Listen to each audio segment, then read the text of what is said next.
Olá pessoal, estamos aqui para falar sobre a prática da advocacia trabalhista e hoje nós vamos falar sobre o preparo para uma audiência trabalhista.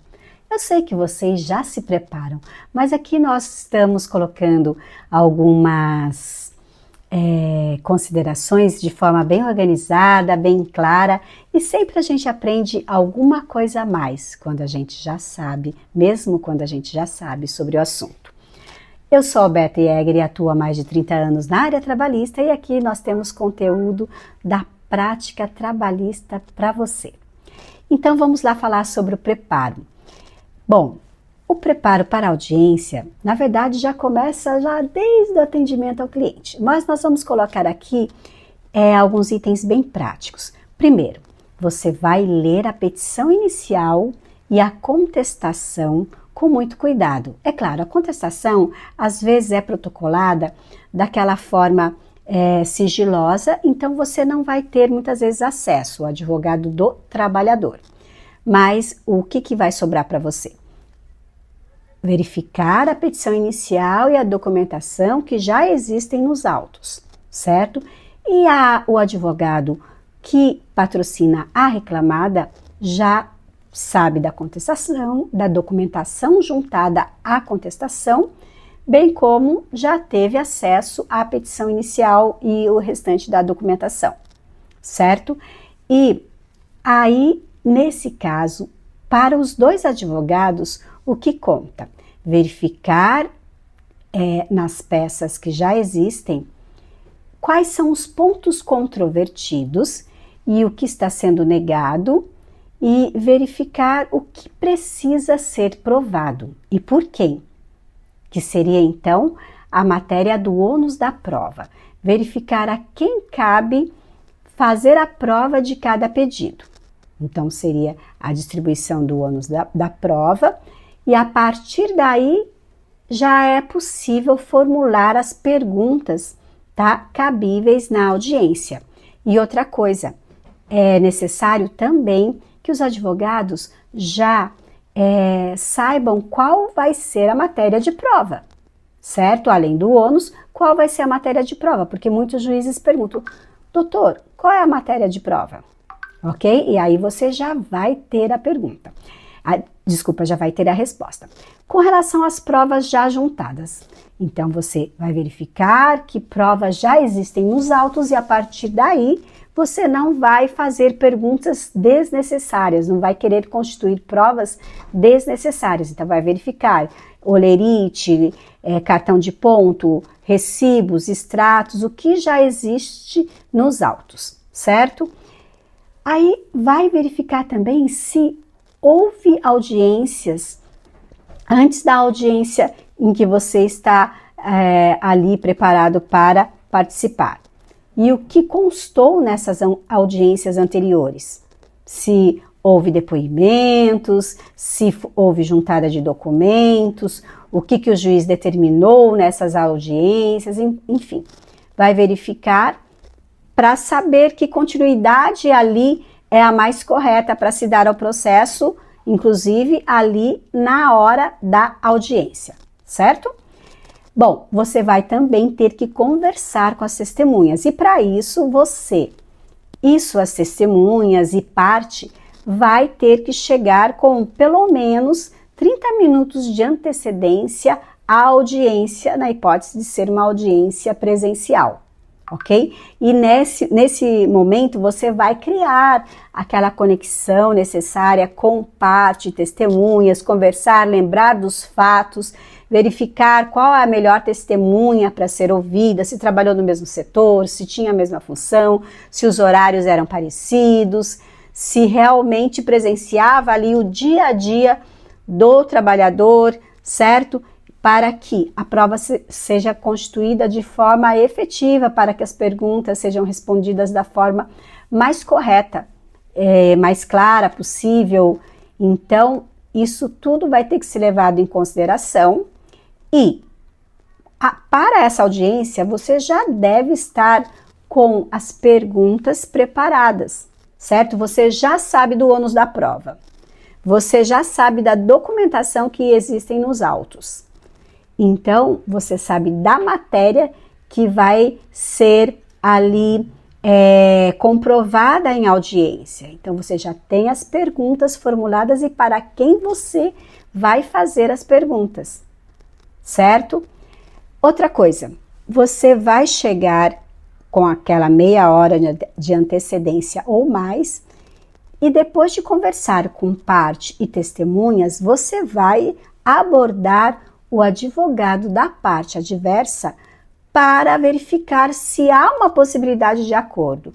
Ainda que você entenda que é muito remota essa possibilidade, o ideal é que se procure o advogado da parte adversa e verifique a possibilidade ou não. Porque muitas vezes nós até imaginamos, não, nesse caso não tem como fazer um acordo. E às vezes surge sim uma possibilidade que você nem aventou, mas às vezes existe. Então, eu aconselho fortemente que tanto advogado de empregado como de empregador procure a parte adversa, aborde a parte adversa ali no fórum mesmo, um pouco antes da audiência, para verificar se existe a possibilidade de acordo ou não. Porque normalmente quando se entra em sala, muitas vezes o juiz nos aborda e pergunta: então, doutores, conversaram para verificar a possibilidade de um acordo? E é bom que a resposta seja afirmativa, pelo menos no sentido de que sim, conversamos. Ainda que muitas vezes não ocorra nenhuma proposta inicial, mas pelo menos já foi conversado, aí nós já partimos já para o passo seguinte ali dentro da audiência, certo? Bom, você, advogado, que vai estar sempre bem preparado, já deve ter esse processo baixado, ok?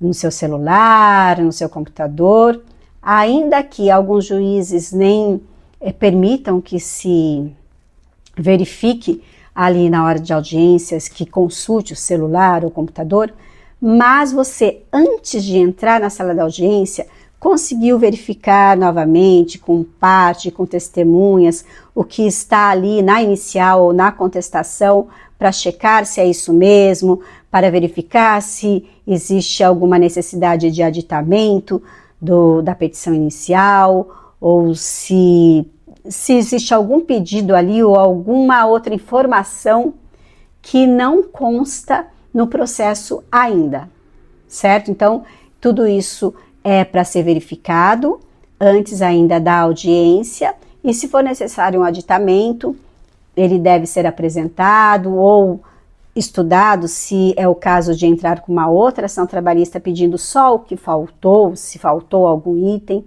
enfim, tudo isso deve ser analisado ali um pouco antes da audiência, porque muitas vezes é o que resta para o advogado. Bom, depois das perguntas já preparadas, da conversa já feita ali com partes e com testemunhas, deixe as testemunhas e a parte tranquilas, então deixe elas cientes do que ocorre em uma audiência trabalhista, porque muitos estão ali e nunca participaram de uma audiência, então estão nervosos? Estão.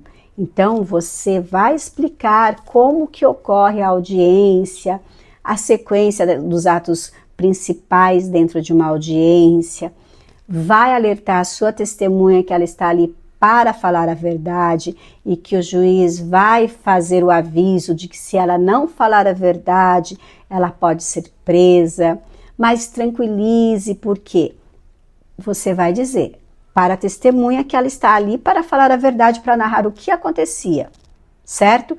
Então ela não tem o que temer se ela vai ali passar a realidade dos fatos. O que ela não pode é ficar criando e mentindo, porque na maioria das vezes o juiz ou o juízo vai perceber e a testemunha corre o risco, sim, tá? De ter que responder por um crime de falso testemunho. Um crime que o autor não responde, mas a testemunha, como o próprio nome diz, o crime é de falso testemunho. Então, se a testemunha faltar com a verdade e o juiz perceber, o juiz pode determinar, sim, que seja aplicada ou seja iniciado o processo para aplicação da pena para o crime de falso testemunho, ok? Então, a conversa tem que ser feita de maneira bem séria, para que a testemunha saiba que ela está ali para colaborar e narrar tudo que aconteceu, certo? Que aconteceu de fato. Bom, da audiência, além do pregão, que é a chamada das partes, que aliás os advogados têm que estar muito atentos, porque qualquer atraso pode ser muito prejudicial. Por quê? Porque se o advogado atrasa para entrar na sala da audiência juntamente com o reclamante ou juntamente com o preposto, o representante da reclamada, isso pode levar a pena de quê? De confissão e revelia para a empresa ou de arquivamento para o trabalhador, que às vezes pode até ser condenado ao pagamento de custas, certo? Ou até honorários sucumbenciais. Então, os advogados devem ficar ali atentos ao horário que a parte é chamada, inclusive já pode avisar a parte, olha, vamos ficar atentos, a hora que chamar o seu nome, nós temos que entrarem na sala da audiência, porque por alguns descuidos como esses, a gente já viu resultados muito prejudiciais, tanto às partes como ao advogado também. Certo? Então, vamos ali ficar atentos ao momento em que é apregoado, tanto a parte como as testemunhas. Outra coisa é o momento da contradita, ali dentro da audiência. Os advogados têm que ficar atentos porque, assim que acaba a qualificação das testemunhas, é o momento de se apresentar a contradita. A contradita que é aquela questão em que você pretende que a testemunha não seja ouvida por algum motivo que a impede e que já está elencado em lei, por exemplo, uma amizade íntima, certo? Ou interesse na ação. Então, você vai ficar muito atento, aliás, vai ter que perguntar muitas vezes para o preposto ou para o reclamante, se ele conhece aquela testemunha da parte que foi convidada pela parte adversa, se é parente, se é amigo, se tem um processo contra a empresa, enfim, vai verificar se há algum motivo para que a testemunha não seja ouvida, certo? Então, o momento da contradita é exatamente logo após a qualificação da testemunha. Bom, outra questão é com relação ao protesto. O advogado tem que ficar atento a qualquer intercorrência, a qualquer ato que ele não concorde, que ele entenda que está ferindo a lei, que constitui cerceamento de defesa, ou que o juiz está sendo parcial. O advogado tem o dever de apresentar o seu protesto e, se puder, fundamentar, ok? E fazer constar o protesto no termo de audiência, certo? O protesto tem que constar. E a força de um protesto é grande, sobretudo em algumas circunstâncias, inclusive porque depois, no momento de um recurso, você vai poder dizer, não, eu não concordei com aquele ato, tanto é que eu fiz constar os meus protestos, certo? Então, não vamos esquecer, essa palavra protesto tem muito poder ali dentro de uma audiência, ok? Depois, com relação às alegações finais. A gente sabe que a lei não concede prazo além ali do horário da audiência, dos 10 minutos que o juízo pode que o juízo vai conceder ali em audiência, não existe legalmente um prazo maior para que sejam apresentadas as alegações finais, as razões finais. Então, advogado, já vá preparado com uma minuta de razões finais, alegações finais, mas é claro que você sempre vai requerer um prazo maior, sobretudo porque as ações trabalhistas normalmente apresentam uma certa complexidade, sempre apresentam mais de um pedido, dificilmente nós temos ações trabalhistas de um pedido só, então você vai requerer um prazo maior para apresentar alegações finais, porque aí você vai ter um tempo razoável para falar sobre contestação ou sobre documentos, e a empresa também, o advogado da empresa, poderá falar sobre o que foi apresentado em audiência, enfim. Faça o requerimento e fundamente o seu pedido de dilação de prazo para razões finais, que, inclusive, não é uma repetição de inicial e de contestação.